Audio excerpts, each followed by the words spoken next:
Góðan daginn, hérna fer í loftið umræðuþátturinn Silfrið sem við ætlum að sjá saman og til skiptis. Já, við ætlum að vera hérna á sunnudagsmorgnum í vetur, klukkan 11 og meðal gesta okkar í dag er nýr forsætisráðherra Bjarni Benediktsson. Og við byrjum á þessum dagskrárliði sem að einhvern tíma var kallaður vettvangur dagsins.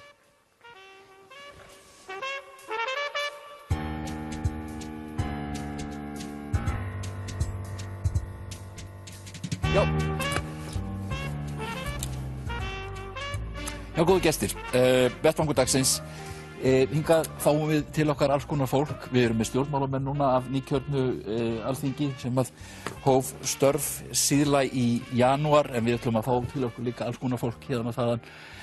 Reynum að hafa viðfangsefnin sem fjölbreyttust og gestalistan sem breiðastan, og það verða líka viðtöl í þættinum við sérfræðinga, fræðimenn eins og var í Silfri Egils hér áður fyrr, en þetta er nú kannski ekki alveg sami þáttur þó að hann heiti Silfrið.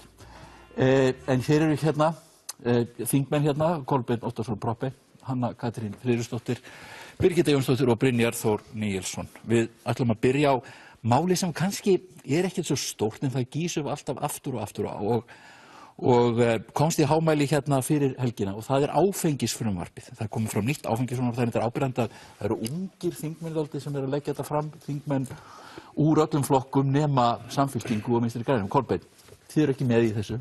Nei, það er engin þingmann af Vinstri grænna sem vildi vera með á þessu frumvarpi.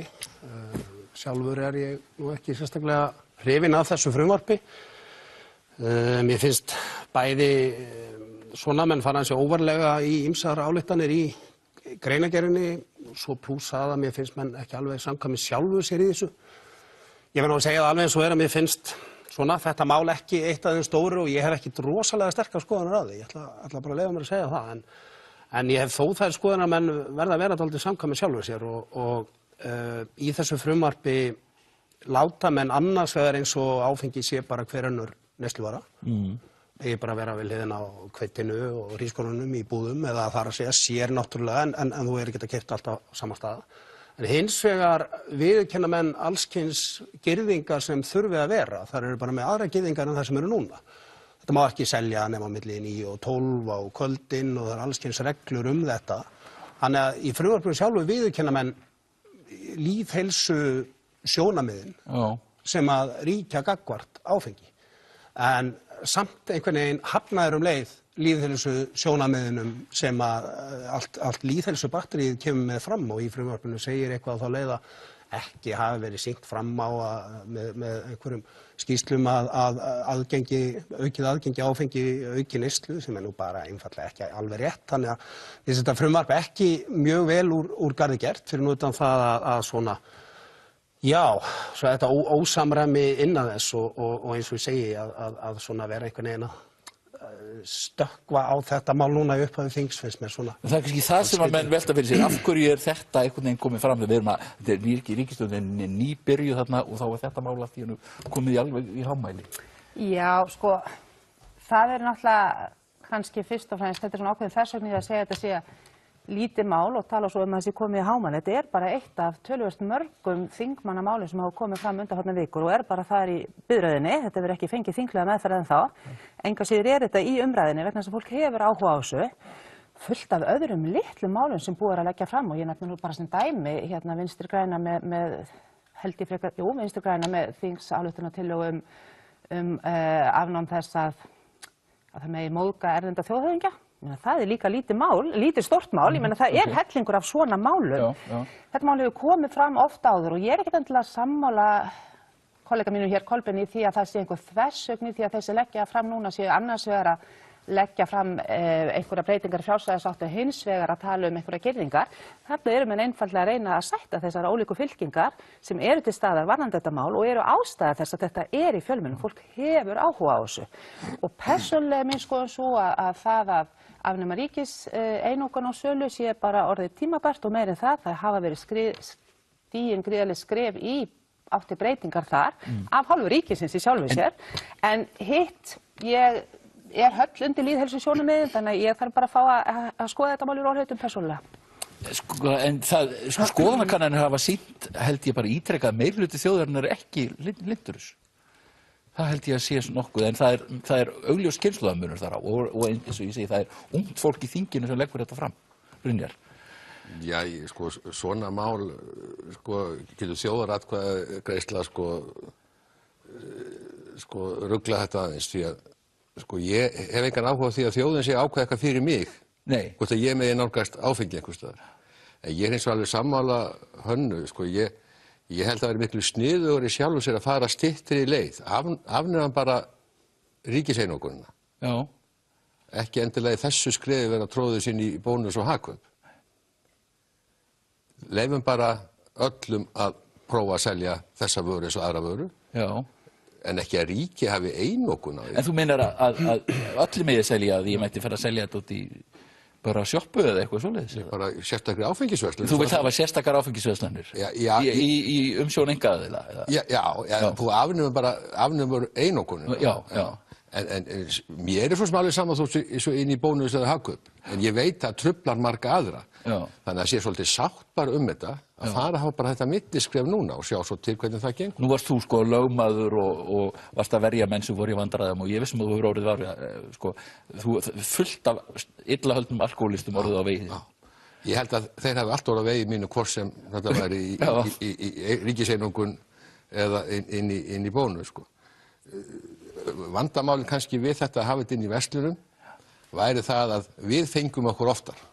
Já. Þeir sem eru að misnota þetta, þeir bjarga sér alltaf.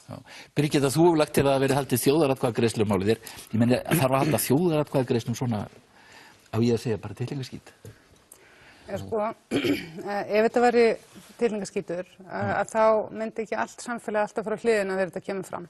Og fólk með mjög sterkar skoðanir á þessu, rétt eins og bara með flugvöllin, það er svona svipað tilfinningarót sem kemur í gang. Eðlilega líka út af því að það eru margir sem að hafa verið að glíma við alkóhólisma, mjög margir sem hafa þurft að lifa við það, sem börn eða makar eða aðstandendur, þannig að það fara eðlilega miklar tilfinningar í gang hjá þeim sem að eru hræddir við þetta og þeim sem að vilja líta þetta sem svona eðlilega líka, borgaraleg réttindi. En þá þarf maður líka að spyrja sig, þetta er skilgreint sem hart vímuefni í sama flokki og amfetamín.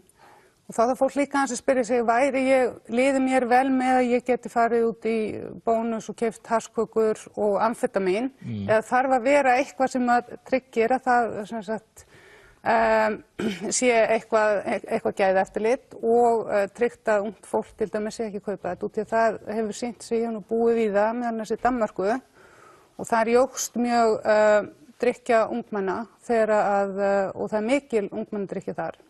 Við hefum verið að ná gríðarlega miklum árangri. Þannig að ég hef unnið í frjálsum félagasamtökum eða svona verið sjálfboðaliði þar sem að var mikið aðstandandi alkóhólista og þær sögur sem maður hefur séð skuggahliðina þessu eru mjög erfitt að horfa framhjá.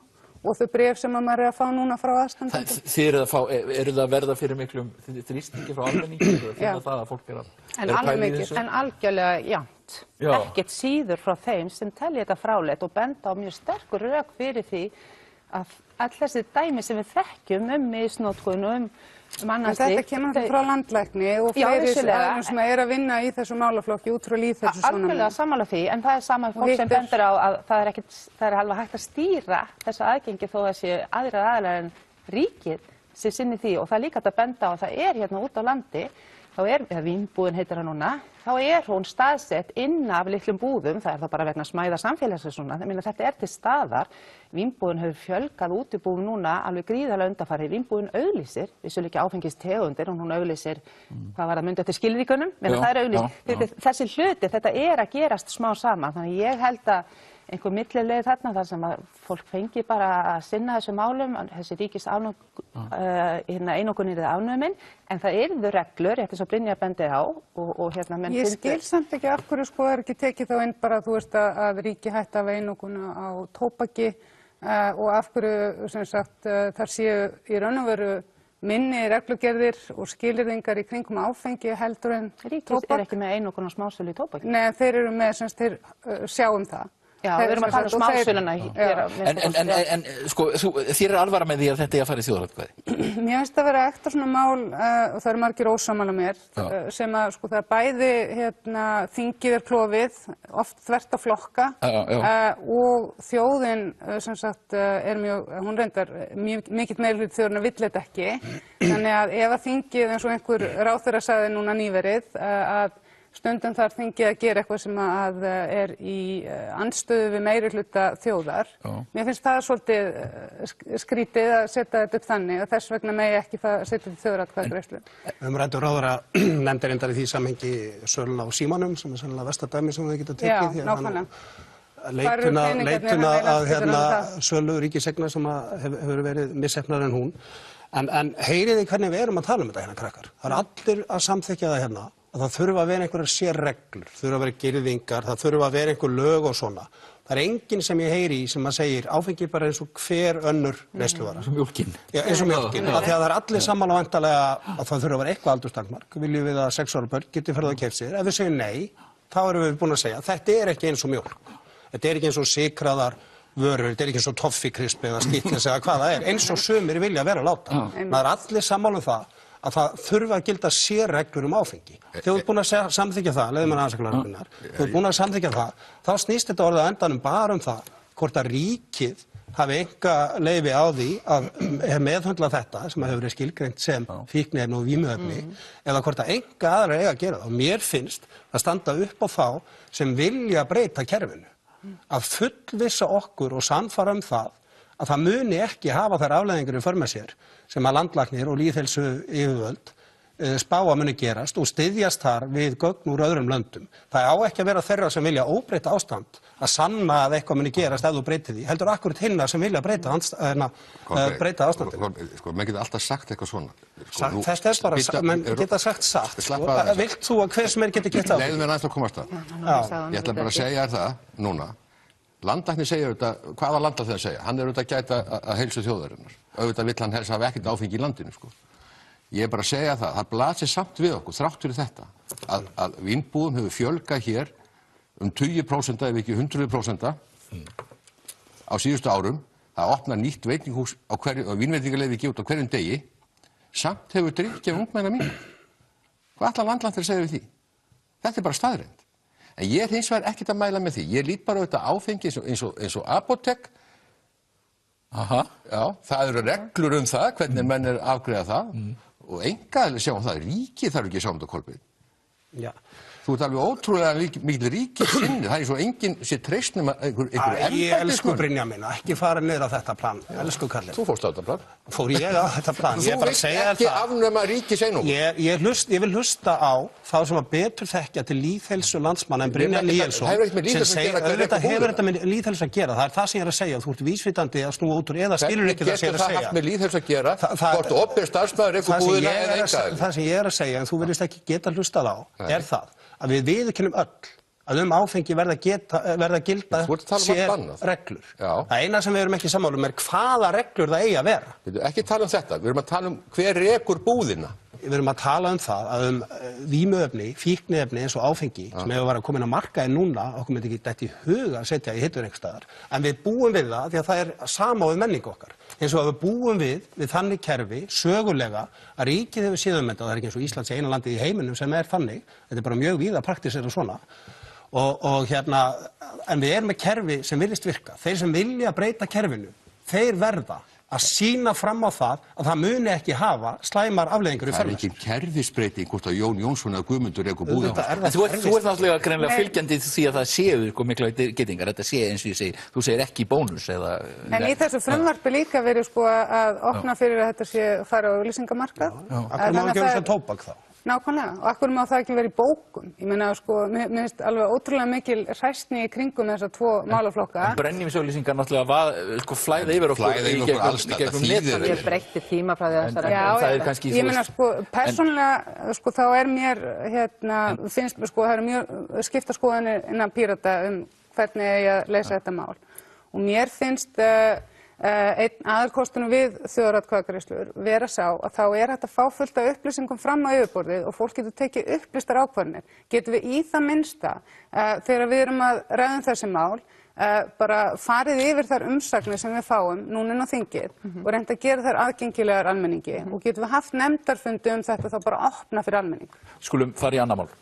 Það er náttúrulega alþjóðamál og ég kannski sumpar getur maður sagt að þjóð sem að getur verið að ræða svona mál í þaula bara gæfusum. Hún á ekki við ofboðslega stór vandamál að stríða, allavega ekki miðað við það sem maður er að sjá svona út í hinni víðum veru, sem það gerist í alþjóðamálum. Og mér langar bara að bera fram spurninguna, allt í lagi að kalla forseta Bandaríkjanna fasista eða nasista?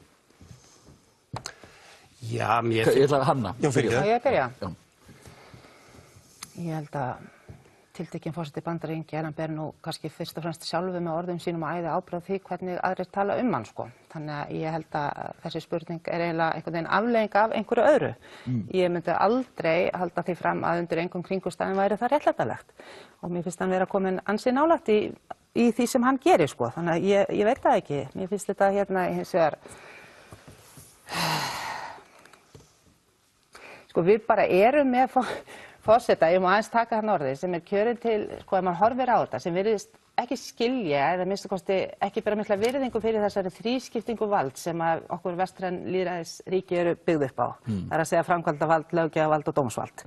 Hann er með framkvæmdavaldið, hann er með löggjafarvaldið með sér og hann talar að minnstu kosti þannig að hann ætlar algjörlega að gangi berhögg við úrskurð dómsvaldsins og það er bara fordæmalaust og gríðarlega hættulegt. Stjórn með Twitter.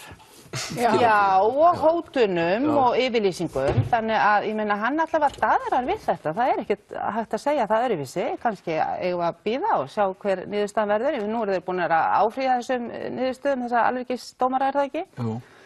Þannig að ég hef nú bara meiri áhyggjur af ástandinu og því fordæmi sem þarna hefur verið svona byggja undir frekar en nákvæmlega einhverju orðalagi þessar tilteknu aðgerðir. Hvað segir þú, Brynjar? Allt í lagi að Óli Björn Kárason, flokksbróðir, hann fannst þetta óviðeigandi? Já. Hvað segir þú? Mér finnst það líka. Í ræðustól Alþingis. Það skiptir máli hvað þú segir í ræðustól Alþingis. Þú getur verið með vangaveltur einhverja pólitískar skoðanir manna á einhverju Facebook-síðu eða einhverju, en í ræðustól Alþingis að tala svona finnst mér auðvitað fyrir allar hellur.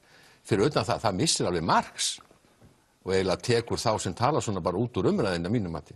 Þetta hefur nefndar fullt af öðrum þingmönnum víðsvegar heim, annars í Írlandi og Kanada nota nákvæmlega sama orð, í þá samhengi við og það er mjög mikilvægt að skoða þetta í samhengi. En það gerist mjög oft hér heima að fólk fyrir með þetta að hengja sig í bara orðið en ekki það sem liggur á bakið eins og það hefur verið komið hér inn á... Þetta nú samt býsna stórt orð. Þetta af hverju þetta verra orð en að segja einhver sé kommunisti? Ég meina, sumum finnst það vera alveg hræðilegt eða eitthvað annað, eða anarkisti, eða sjóræningi eins og einhver þingmenn Sjálfstæðisflokksins köllu Pírata og vildu meina að við verum aðilar að einhverjum alþjóðlegum glæpasamtökum. Hver er munurinn? Það að vera fasisti með skírskotun þá til fasistar sem voru í Evrópu, Mussolini og Hitler og fleiri, við erum að horfa á þannig tíma, þetta eru mjög svipaðar hreyfingar, byggðar á mjög svipaðri hugmyndafræði og við erum á mjög háskalegum tímum. Þannig að það er mjög dapurlegt að við festum okkur bara í orðinu hvort að megi kalla einhver þjóðhöfðingja þetta. Ég meina, hvað eigum við að kalla forsætisráðherra eða forseta Filippseyja sem að stendur fyrir herferði að drepa fíkla? Þú veist, hvað er það? Má segja að hann sé eitthvað? Já, þetta er útúrsnúningur, Birgitta. Við köllum einhverja koma og íhjálpsmenn og eitthvað svona. Það er svolítið annað heldur að kalla menn fasista og rasista. Því fylgir ákveðið ofbeldi í kringum þau orð. Já, en fyrirgefðu, allt það sem maður hefur séð koma frá Donald Trump og hans fylgisveinum sem hann hefur raðið kringum sig, byggt nákvæmlega á sundrungu, rasisma, kvenfyrirlitningu, fólk sem hefur verið að berjast fyrir réttindum samkynhneigðra hafa verið með miklar áhyggjur út af einhverju sem var lekið úr Hvíta húsinu skerðingu á þeirra réttindum, fólk sem að tálmar upplýsingar. Hugsið ykkur að í Bandaríkjunum var þannig fyrir kosningar að það var gríðarlega miklu magni af gögnum loftslagsmál bjargað til annarra landa út á ótta að það yrði skemmt og núna hef ég fyrir því fullvissu að mikið af þessum gögnum hafa verið eyðilögð. En hvað finnst þér að gamli vinurinn Julian Assange hafi staðið í að hjálpa honum að ná kjöri? Mér finnst það náttúrulega bara mjög dapurlegt og vil vekja athygli á því enn og aftur að ég hef ekki unnið með Wikileaks síðan 2010. Þannig að, en mér finnst dapurlegt að fara inn á Wikileaks Twitter síðuna alveg eins og mér finnst dapurlegt að fara inn á Twitter síðu Donald Trump. En hefur þú áhyggjur af Donald Trump, Brynjar? Já og nei. Hann auðvitað, einhvern veginn maður sem að horfa á svona mann, hann tvítar einhverju, hann gefur öllum einhvern veginn á lúðurinn, leið og hann segir eitthvað. Ég þóra ekki að segja að ég sparkaði bara í punginn á mönnum, og þessi pólitík hendar mér mjög illa. Já. Og þó ég sé kannski ekki alveg saklaus af þessu sjálfur. Þú hefur ekki alltaf verið friðarinn maður, Nei, ok, það kannski meiri kaltæðni, en ég myndi aldrei, mér hendar þetta ekki mjög vel. Nei. Og ég held að hann sé í raun og veru, þú ert með svona stofnæði, þú ert með dómstál og það lýðræði, þess vegna sem illa að nota svona fasista, þar sem menn kippa auðvitað lýðræðinu út. Menn geta ekki borið þetta saman. Hann auðvitað lýðræðislega kjörinn, stofnanirnir sjá alveg það, hann getur ekki gert neitt. Dómstólinni þá bara segja, þetta ekki löglegt, þingi þarf að sjá annað, þannig að þó að menn hafa einhverjum svona skoðun á manninum, þá nota maður ekki svona orðum hann.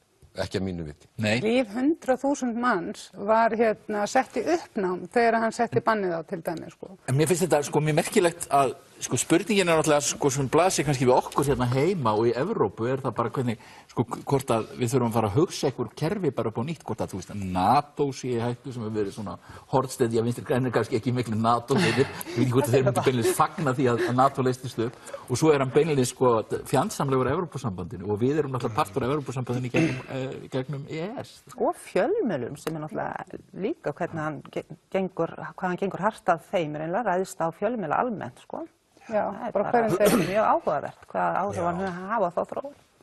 Hver hefur undan þeim? Já, ég er ósammála Brynjari hvað það varðar að þurfi ekki að hafa áhyggjur á honum því að eitt hvað hann títar eða tístir eða hvað maður segir, hvað móðins að segja ungu kynslóðin í dag þetta en annað það sem hann svo gerir og hann hefur alveg sýnt að hann óhræddur við að gera hluti sem öðrum hefði ekki dottið í huga að gera. En hvað varðar þessa umræðu að kalla erlenda þjóðhöfðingja fasista, ég nú á þessu frumvarpi sem þú myndist sér lítilega á áðan að það sé refsivert að móðga erlenda þjóðhöfðingja og mér fannst einmitt Birgit ekki verið neinn útúrsnúning hér áðan heldur benda á hluti sem við ættum kannski aðeins að skoða. Ég hugsa ef þú myndir lesa því gegnum umræður á Alþingi áratugi eftir í tímann, þá myndir nú finna töluvert mikið móðganir í garð erlenda þjóðhöfðingja af þessu tagi, nema það voru þá allt einhverju þjóðhöfðingjar sem annarkvort allir voru sammála að væru drullusokkar eða voru þá kommunistar eða voru allavega eina setningu í þessum þætti að þú komir og sýnir mig fram á hversu vitlaus ég sé. En núna þetta forseti Bandaríkjanna og ég held að það stuði rosalega marga sem einhvern veginn Bandaríkin í hugum margra einhvern veginn skör ofar öðrum ríkjum. Þetta fórusturíki Vesturlanda. Þetta nánasti bandamaður okkar síðan í heimsstyrjöldinni. Þetta landið þjóðin sem eiginlega skuldbundin til að verja okkur ef að eitthvað bjátar á. Þetta hot og það var kannski ekki bara sjálfstæðismenn sem sögðu það komarnir voru kannski á móti en þetta var sjálft grunnlagið. Já, fyrir hans mörgum og hefur verið. Og ég er ekki að gera lítið úr hlutverki Bandaríkjanna, ég er að segja fyrir mörgum þetta sjokk að þessi tala svona þjóðhöfðingja Bandaríkjanna sem hefði ekki verið sjokk að það hefði verið talað þjóðhöfðingja einhvers austantjaldsríkjanna hér í den ef svo má orðið komast. Svo eru orð nú þannig að Brynjar talar hvað þessi gildislaðið orð mun meira en kommi eða hvað það er Í mínum kreðsum þetta ekkert sérstaklega gildislaðið orð. Sjónum töluðu oft helvítisfasistana sem var að þræl okkur út hér niður í lest þannig að þetta náttúrulega bara gildismat hvers og eins þannig að mér finnst að við ættum nú frekar að stunda þannig pólitík að kalla hlutina réttum nöfnum frekar en að vera að hneykslast yfir okkur ef það er gert. En þurfum við, Hanna Katrín, að vera einhvern veginn viðbúin því að þetta vestræna kerfi bara einhvern veginn fara að molla í sundur? Ég veit það ekki, ég tek nú undir með Brynjar, ég meina þrátt fyrir allt þá erum við að horfa upp á það að kerfið heldur ennþá þarna úti eftir þessi dómur féll. Ok, en hann er bara búinn að sitja í nokkra vikur, sko, við vitum ekki Jú, og þannig að það er eitt, en á móti kemur þá að kerfið hefur líka haft smá, fengið svona smá sjokk og er væntanlega átt að sjá því að það þarf að taka á núna. Ég meina, þetta er kannski fæstir sem bjuggust við þessu, að minnsta kosti á þessum hraða, að hann kæmi þetta vel skipulagður inn í embættið. Hann er bara með menn sem eru með agenda, hann er með menn sem eru með prógram og þeir ætla að ná ákveðnum markmiðum. Já, nákvæmlega, hann er bara maður orða sinna, hann er að sýna það. Það er nefnilega málið, að menn þurfa að skoða til þess þennan Steve Bannon. Hvað hefur hann verið að segja gegnum tíðina? Við ættum nefnilega að hafa meiri áhyggjur af því að hann hefur verið skipaður í þjóðaröryggisráðið í staðinn fyrir þá sem hafa verið þar áður, eins og herforingi eða eitthvað slíkt. Og hann ef maður skoðar einmitt sögu hans og hans ekki bara gælur við svona öfgasamtök sem að líta svo á að hvítir menn séu ofar öllum í heiminum, að þá ætti maður að byrja að hafa miklar áhyggjur og líka þeirri staðreynd að allt staffið sem var í svona efsta laginu hjá það sem myndi vera flokkað sem utanríkisráðuneyti hér, State Department, sagði upp eða var sagt upp og fólk sem hefur enga reynslu af til dæmis hefðbundinni diplomasíu sett þarna inn, fólk eins og Brennan og fleiri. Þannig að ég hef meiri áhyggjur af þessu, að þarna erum við komið með rosalega mikið maður bara horfir á fjölmiðlafulltrúann. Hafið þið horft á þessa fundi í Hvíta húsinu þar sem hann er að tala og þessi kona sem er að tala alternative facts sem er bara falsehood blekkingar. Valfræðursannleiki. Þannig að þú veist, ég hef áhyggjur af þessu. Þessari, þú veist, Sannlíki, heyrði þetta kallað. Sannlíki, en það er fjölmiðlunin eins og ég var að tala sko. Það ég hef nefnilega áhyggjur af það, að fyrir ekki aðeins, að því þú ert að tala áhrifin á okkur og hvað þið þurftum.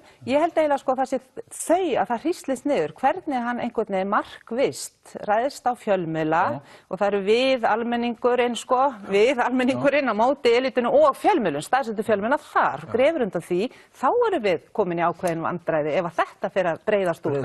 Nákvæmlega. Þannig að það er bara verið að draga undan getu fjölmiðla til að sýna fram á hlutleysi og varpa málunum staðreyndum fram þannig og leyfa síðan fólki að draga ályktanir. Þetta er stóramáli, finnst mér. Ég held að menn gleymi því, það er náttúrulega stjórnarskrá í gildi, það eru lög í gildi, menn geta ekkert gert hvað sem er. Þó menn hafa einhverja hugmyndum það að breyta NATO eða breyta einhverjum fjármunum, hvernig þeir deila með eitthvað svona. Það er þetta bara pólitík og það er líka allt í lagi. Það er NATO alltaf að vera eins.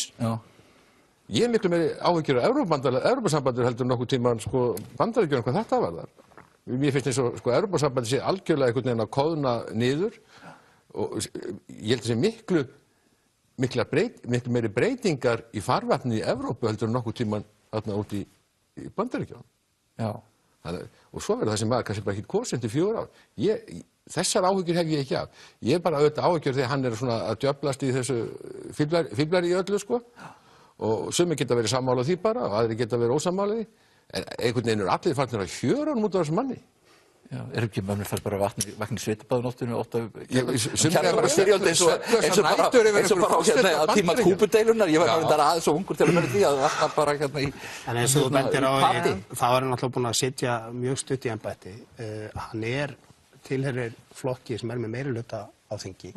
Hann er að fara að skipa hæstaréttardómara. Þannig að meirihluti þar verður þegar hann er áningi eftir að skipa 3 á sínum 4 árum. Og þetta er einhverju asisti líka sem hann var að skipa núna Og þannig að þetta er ekki alveg bara þannig eins og hann sé eitthvað eiland og svo sé bara kerfið allt í kringum hann núna. Hann hefur sýnt að þetta eru svona beinu aðgerðirnar sem hann getur farið í.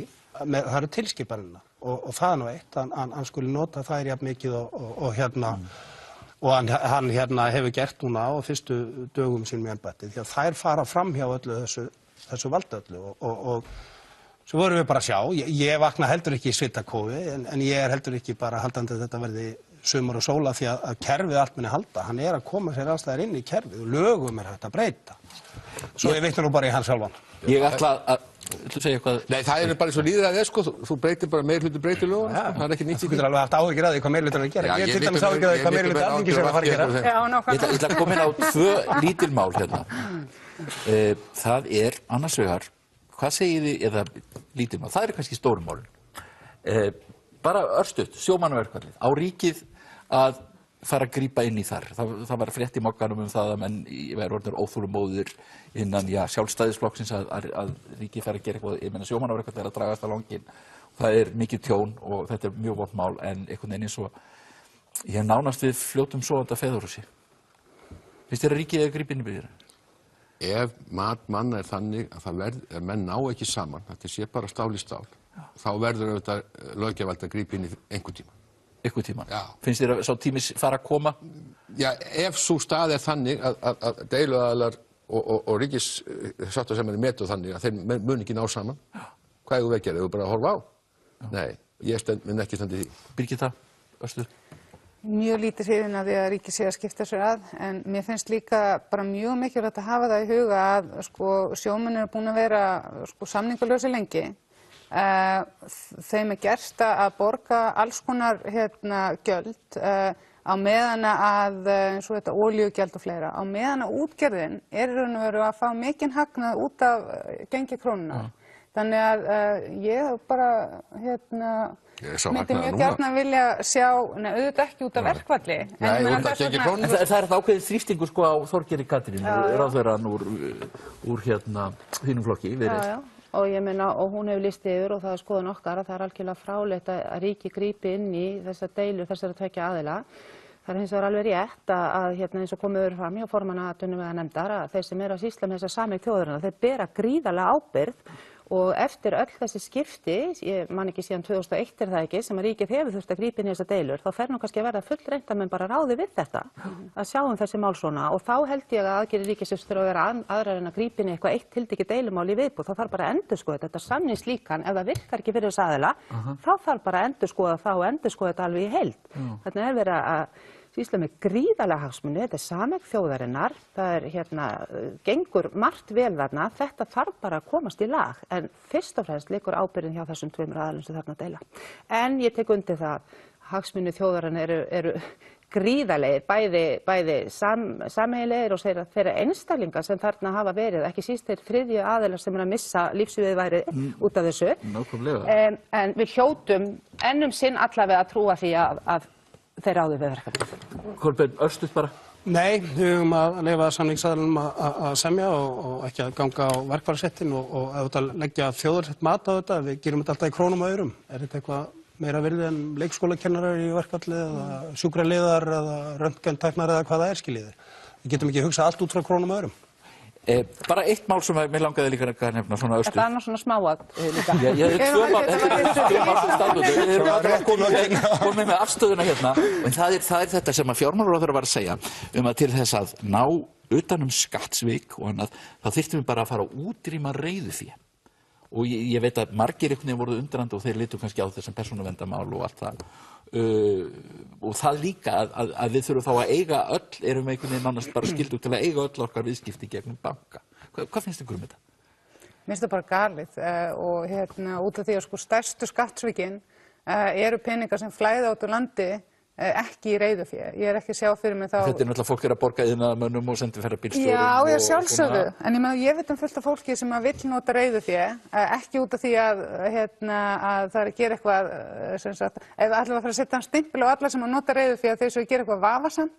Ég veit fullt af fólk sem vill nota reiðufé bara til þess að hafa betri tilfinningu fyrir hvað er að eyða miklu og það vill ekki endilega að það viti allir hvað þeir eru að kaupa, þó þessi bara matvara. Nákvæmlega, já, Brynjar. Ég get alveg verið sammála Birgittu sumt, sko. Já, eins og þér finnst þetta vond hugmynd. Já, sko, þetta þessi tilhneiging hjá stjórnmálamönnum að reyna að laga allt með einhverjum svona inngripum. Já. Það svona að gera, sko, samfélagið fullkomin. En þetta er náttúrulega ákveðin tilhneiging til þess að þetta er mjög sterk á Norðurlöndum, þar sem að kortanotkun mikið, að ríki bara fasa út allt reiðufé og þá erum við kannski líka komið með það stað að við þurfum kannski að vera með einhvern bara banka sem er mjög svona neutral og einhvern veginn. Ég veit það ekki.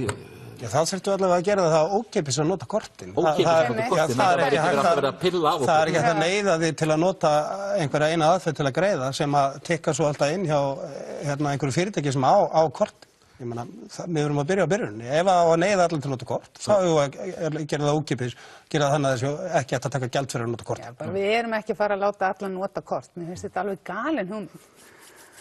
Klár? Kláraði þetta. Þú er hérna 10 sekúndur. Lestu málin. Þetta er hérna ein hugmynd sem er varpað fram sem hefur verið notuð víða sem lausn við þessu samfélagslega meini sem skatt undanskot eru óneitanlega og ég held að kostnaður fólks við að nota þessi kort, hann er nú frekar lítill miðað við þá fjármuni sem mögulega væri hægt að ná böndum á ef að þessu væri bjargað. En ég hef sko fullan skilning á því og það er stór hluti fólk sem er að nota reiðufé af öðrum ástæðum en þeim að koma undan. Þannig að þetta er flókið mál, þessi varpa fram að ég hef trú að þetta sé hluta-lausninni en það þarf að útfæra þetta betur. Það er að hafa peninga í kortanum. Ég veit það. Kortafyrirtækin eru nú ekkert að lepja dauðan úr skel, talandi að þessi lítill kostnaður. Þau standa nú ágætlega. Nei, lítill kostnaður fyrir einstaklinga. Ég segi það eru margir einstaklingar. Fyrir að vera hérna með mér 4, núna gerum við smá hlé og þá kemur Fanný Birna, samstarfskona mín með Bjarna Benediktsson, forsætisráðherra.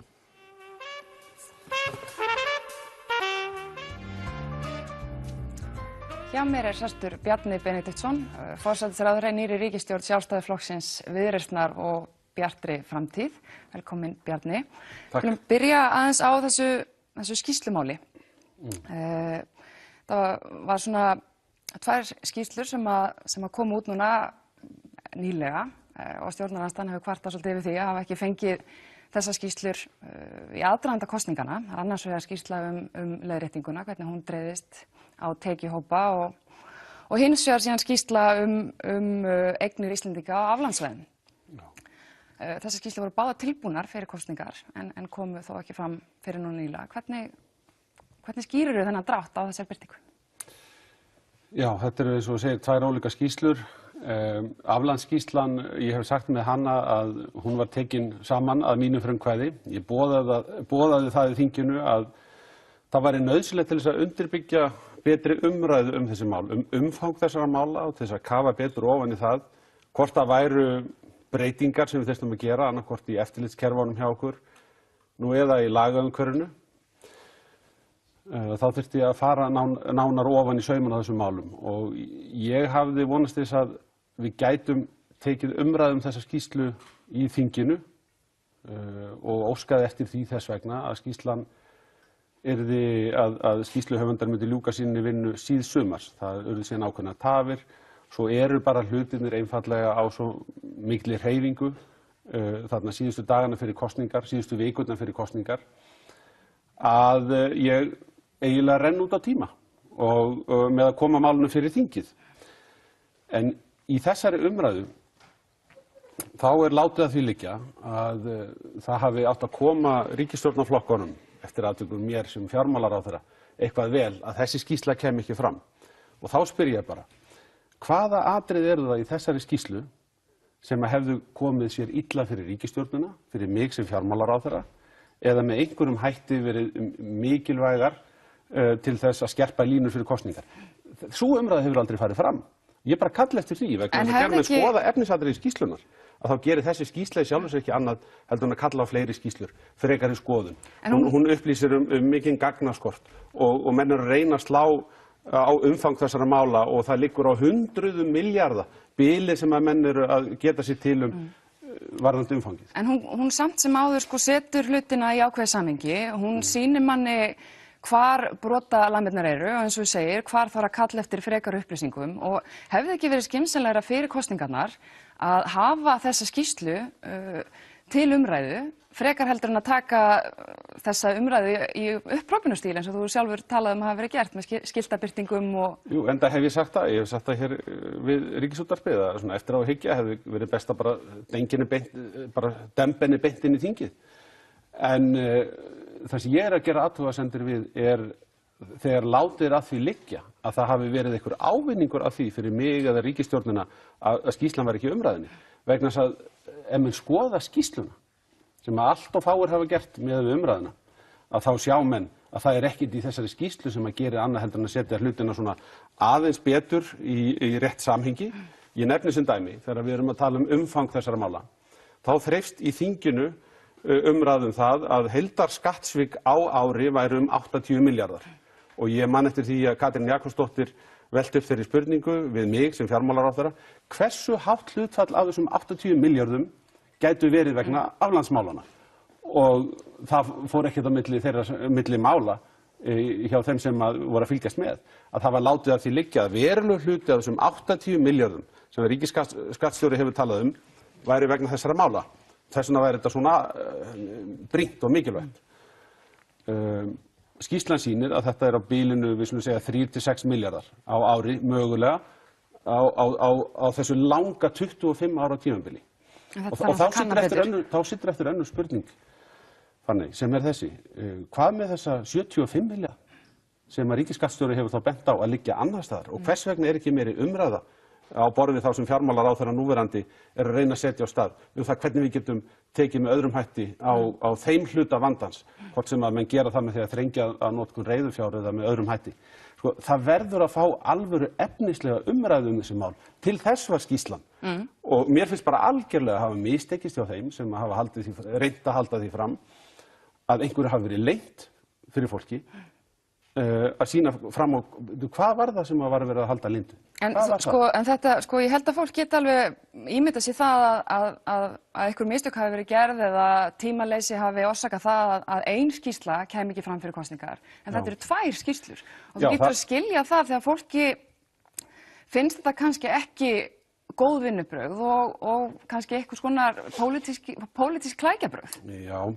Skoðum þá bara það hvað fjármálaráðuneytið í minni tíð var að afkasta af svörum. Ég held að það séu fádæmi kjörtímabil þar sem að fleiri svör hafa skilað sér til þingsins en í minni ráðherratíð. Ég ekki með nákvæmar tölur en ég held að það liggi eitthvað í kringum 8–10 skrifleg svör frá mínu ráðuneyti til þingsins út af ýmsum málum.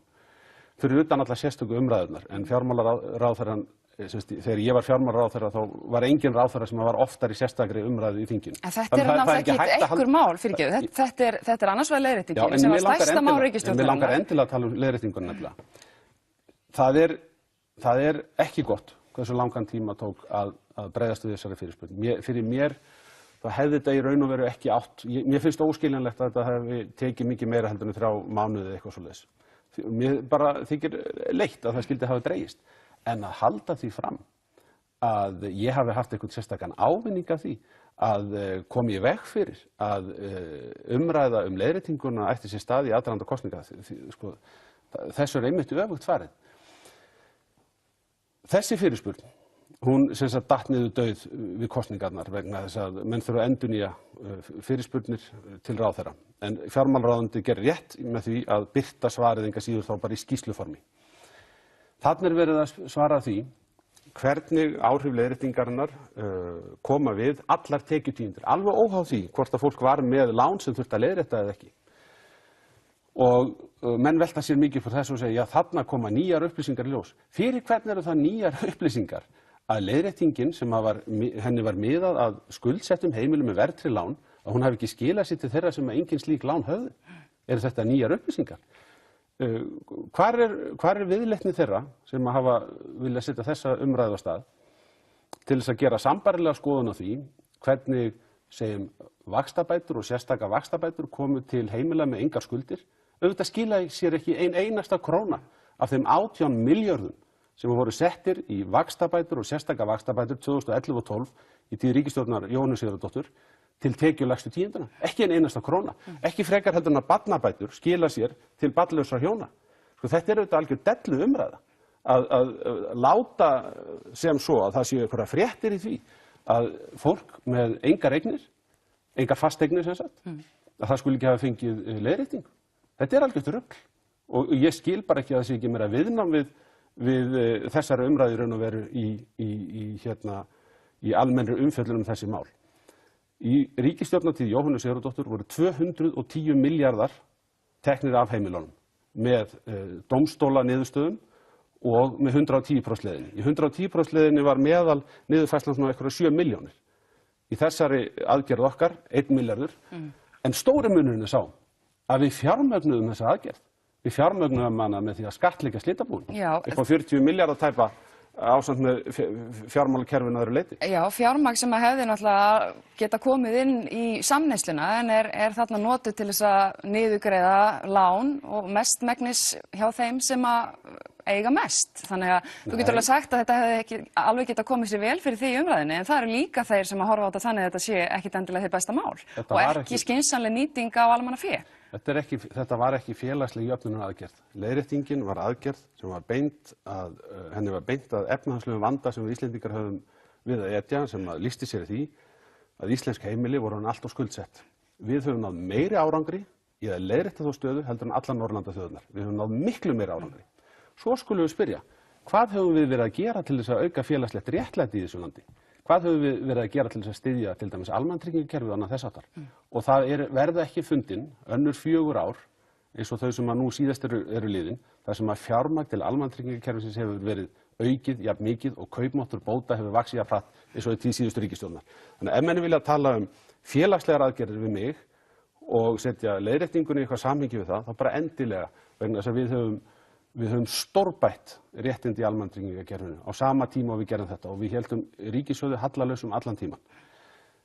Það sem ég er að reyna að segja hérna er það að sko, ég fagna umræðu hvort tveggja þessara mála, leiðréttinguna eða aðgerðir stjórnvalda til að berjast gegn skattundanskotum á aflandsvæðum, enda kemur það í ljós í skýrslunni að það er ekkert sérstakt sem er bent á að við höfum látið undir höfuð leggjast að gera.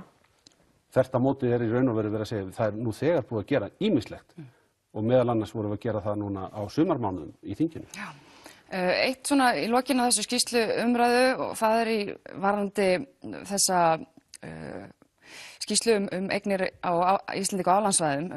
Í Kastljósi í vikunni sagði Benedikt Jóhannesson eftirmaður þinn í stóli fjármálaráðherra að hann telji að það er vantað sko pólitískan baráttumann í fjármálaráðuneyti fyrir því að berjast gegn aflandsundanskotum og svarta hagkerfinu. Er þetta ekki frekar fast skotið hjá honum á þig og jafnvel sko, ráðherra Sjálfstæðisflokksins í þessu ráðuneyti sem að hafa svona mest megnis farið með það síðustu áratugina? Ég skal ekki segja hvernig á að túlka nákvæmlega þessu orð en það má kannski segja að þessi mál hefði mátt vera ofar í forgangsröðuninni. Við sjáum það eftir á að bankarnir íslensku, þeir voru á heimsvísu í fararbroddi við að koma fjármunum inn í þetta félagafyrirkomulag. Það var alls ekki ávallt í andstöðu við íslensk lög en það hefði þurft að vera betur. Íslensk lög bara gerðu þeim þetta auðveldara fyrir með... Já, en við höfum líka verið að gera breytingar á undanförnum árum eins og með CFC-löggjöfinni sem að í raun og veru tekur af allan ávinninginn af því að koma fjármagnið þarna að minnsta í skattalegu samhengi.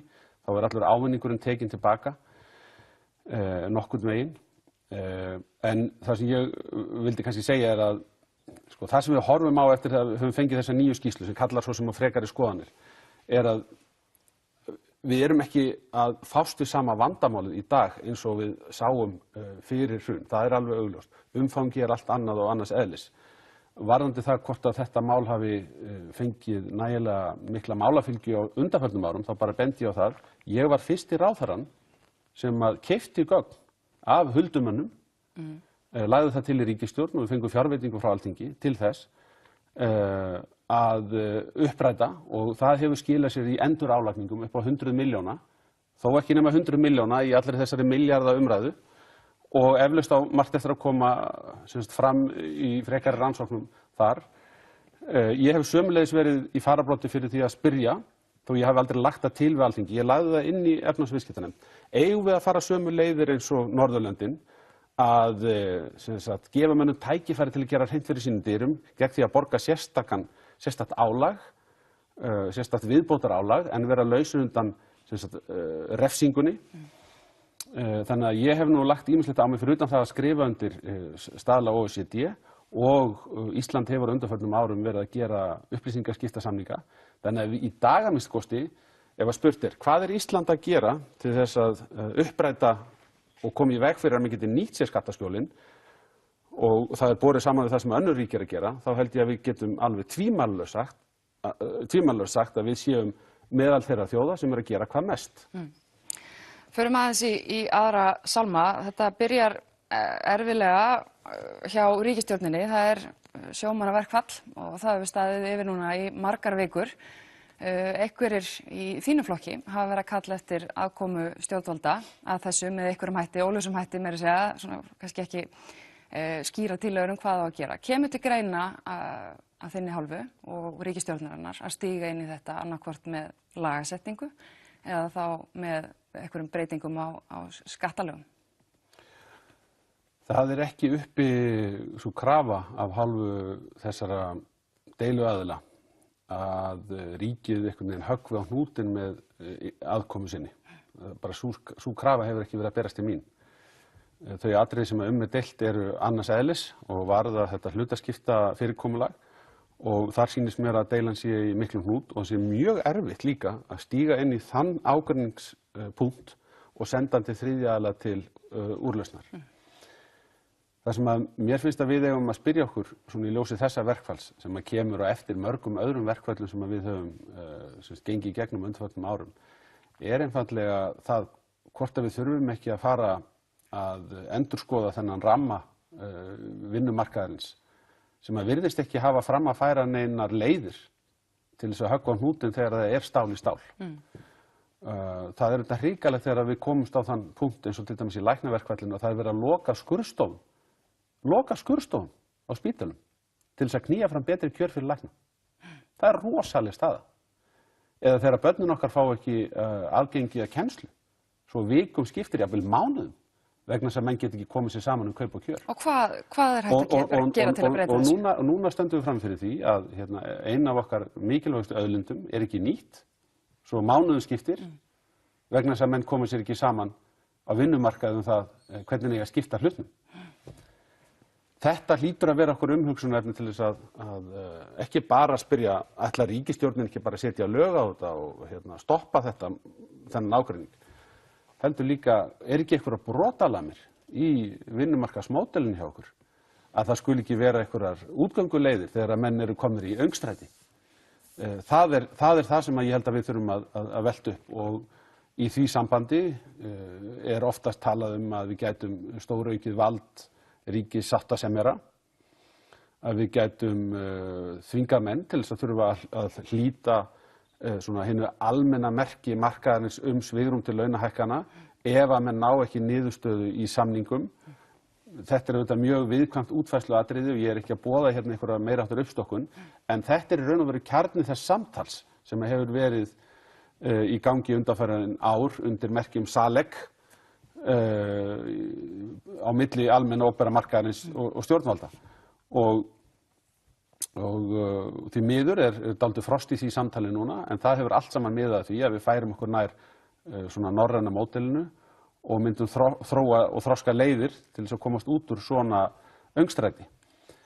Þannig að svarið mitt ennþá þetta. Við erum ekki að íhuga að grípa inn í þessa deilu. Við viljum allt gera til að hjálpa til. En eins og sagðist. Kemur til greina að breyta, taka jafnvel upp sjómannaafsláttinn aftur? Nei, við höfum ekki viljað opna á það og það hefur verið mjög skýr lína af minni hálfu bæði sem fjármálaráðherra og að því marki sem reynt hefur á í þessu verkfalli að við erum ekki að fara að tala sjómannaafslátt að nýju. Þú tekur við embætti forsætisráðherra í mjög svona merkilegu alþjóðlegu pólitísku ástandi. Núna hefur verið kjörinn nýr forseti í Bandaríkjunum og hann fer svona nokkuð hratt á stað og Bretar að fara að yfirgefa Evrópusambandið. Það mikill uppgangur svona þjóðernisafla víðsvegar heiminn, mikið í Evrópu meira að segja. Hefur þú áhyggjur af þessari stöðu í svona alþjóðlegum stjórnmálum? Já og nei.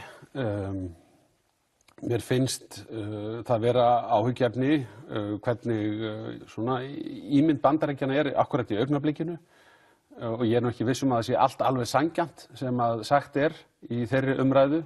Við sjáum til dæmis forsíður þessara stóru blaða víðsvegar Evrópu núna þessa dagana. Líkja Trump við hrottalegustu morðingja innan raða ISIS. Með ákveðinni myndlíkingu, mér finnst nú vera of langt gengið víða.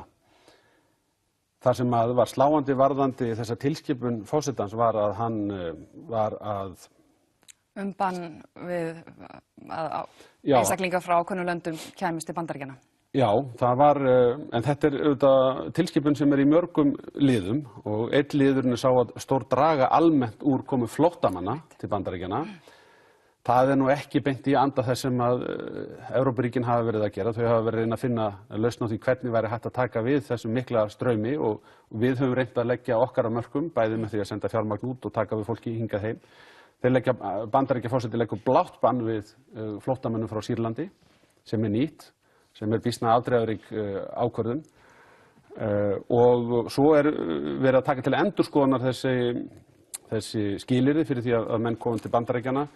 Og svo afturkallaðan vegabréfaáritanir sem voru allar í gildi og það atriðum sem málið virtist hafa fallið á fyrir dómstólum að það væri bara hægt að afturkalla ívilnandi ákvörðun eins og vegabréfsáritun án nokkurra skoðunar. Þannig að mér finnst að málið verður að þola einhverja efnislega umræðu. Nákvæmlega hvað hann að gera í þessum innflytjendamálum og það sem ég hef sagt að það sem að slær mann einmitt þessi atriði sem að dómstóllinn að fetta fingur út í að það virðist vera að menn séu bara að flokka fólk eftir trúarbrögðum. Hann hafnar því auðvitað en þannig blasir þetta við manni og þá bent á það til dæmis að þetta sé nú bara sami listinn og ríkisstjórn Obama hafi áður tekið saman, það að segja, þetta eru nákvæmlega þau 7 ríki þar sem að sérstök ástæður til þess að hafa varan á sér við komu fólks þaðan. Þannig að ég hef áhyggjur af þessari spennu sem að þessar ákvarðanir hans hafa valdið en mér finnst ekkert af því í sjálfu sér að það komi fram á sjónarsvið af og til einstaklingar sem eru ekki alveg steyptir úr sama mótinu og allir fyrirrennarar, þar að segja hafa allan sinn æviferil verið þáttakendur í stjórnmálalegri starfsemi og svo framvegis. Þarna kemur maður sem á þessum aldri í fyrsta sinn að stíga fyrir alvöru inn á vettvang stjórnmálanna og mörg af hans vinnubrögðum og það hvernig hann tjá sig við fjölmiðla bera þess merki. Hann ekki með diplómatísku forseti. Mér finnst alltof snemmt hins vegar að vera að fella þessa stóru dóma sem eru gerðir hans forseta stefnu. Já, þú sendir honum heillaóskir þegar hann var settur í embætti og áritaðir vinasamband þjóðanna sem að grundvallast á sameiginlegum gildum, mannréttindum og lýðræði. Heldur þú að ef hann heldur áfram á þessari braut, þar sem hann kannski ekki endilega að virða gangur réttarríkisins og fótum tróða mannréttindi ákveðinna hópa, getur hrygt eitthvað í samstarfi Íslendinga við Bandaríkjana sem nú töluvert til dæmis í gegnum NATO? Ef til þess kæmi að Bandaríkjana ætluðu að fara að segja sig frá alþjóðlegum mannréttindasáttmálum sem þau hafa nú svona frekar verið hvetjandi til þess að fá ríki heims til að staðfesta og undirritja. Hinga til, já, að ef til þess kæmi, auðvitað myndum við taka það upp við menn og það kynni að hafa einhverjar afleiðingar en við erum bara ekkert á þeim stað núna finnst mér. Við höfum komið okkar athugasemdum á framfæri og við skulum sjá hvernig úr þessum hlutum spilast. Það má ekki gera lítið úr því að hluta til þá verið að setja tímabundið bann í Bandaríkjunum. Ég hef sjálfur sér tjáð mig það að mér líkaði ekki þessi tónn sem að fylgdi þessari tilskipun en ég held hins vegar að það sé allt of snemmt að fara að segja til það að þetta fari að hafa einhver áhrif á samskipti Íslands og Bandaríkjanna. Það held ég að sé alls ekki. Við eigum að leggja kapp á að halda talsambandi og efla tengslin í öllu sviði, ekki bara stjórnmálalegu sviði, heldur í viðskiptum og í menningarlífi og í menntamálum og víðar. Það voru tækifæri til þess að þétta samstarfið. Og það líka rétt sem að þú bendir á að það víðar órói eins og til dæmis í Evrópu. Og það bara einfaldlega að verða svo gríðarlega breytingar í heiminum á næstu 15 árum. Mér finnst að það sé kannski dálítið vanmetið í almennri umræðu. Hversu mikla breytingar að verða samkvæmt öllum spám í Asíu til dæmis, þegar að koma þar 100 milljóna og milljarðar manna upp í millistéttina sem að að fara að tvöfaldast á næstu 15 árum. Þetta að fara að breyta heimsmyndinni mjög verulega, viðskiptum og því við hvern menn vilja bera sig saman þegar að spurt hvernig hefur það. Já. Komist ekki með þetta lengra. Takk fyrir komuna, Bjarni Benediktsson. Já, takk fyrir mig. Þættinum lokið í dag. Við verðum hérna aftur að vikuleiðinni.